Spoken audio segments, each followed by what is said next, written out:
Goa Organics వారి skin care, hair care, wellness products కోసం AP, తెలంగాణలో డిస్ట్రిబ్యూటర్లు కావాలను వివరాలకు స్క్రీన్ పైన ఉన్న నెంబర్ కి కాల్ చేయండి. లారీ నిండా లిక్కర్ బాటిల్ అంతా కాస్ట్లీ మందే గోవా టు విజయవాడ వెళ్తోంది. ఈ లిక్కర్ బాటిల్ ఎవరివి? ఈ లిక్కర్ బాటిళ్లను ఎక్కడికి తరలిస్తున్నారు? అసలు దీని వెనక ఉన్న కథ ఏంటి?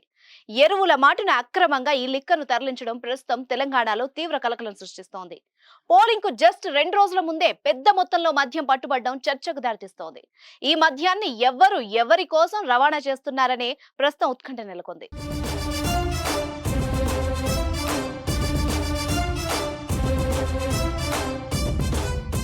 మహబూబ్ నగర్ జిల్లా జడ్చర్ల నియోజకవర్గంలో భారీగా మద్యాన్ని సీజ్ చేశారు పోలీసులు.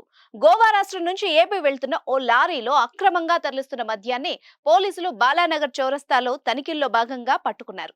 లారీలో 80% మందు కాటన్లు నింపి అందులో మిగతా భాగంలో వర్మీ కంపోస్ట్ అనే ఎరువును నింపి తరలిస్తుండగా పోలీసులు పట్టుకున్నారు. మార్కెట్లో దీని విలువ అక్షరాల 2 కోట్ల రూపాయల విలువ ఉంటుందని పోలీసులు చెప్తున్నారు.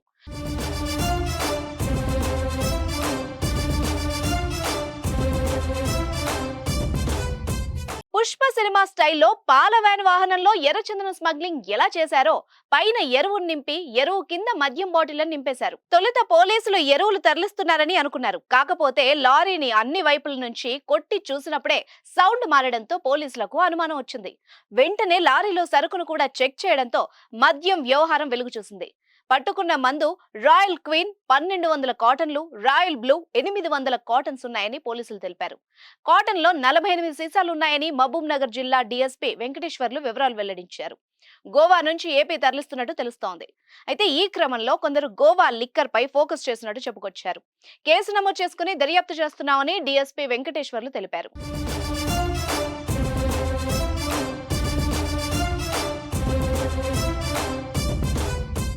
సుమన్ టీవీలో మీ పర్సనల్ అండ్ బిజినెస్ ప్రమోషన్స్ కోసం కింది నెంబర్కి కాంటాక్ట్ చేయండి.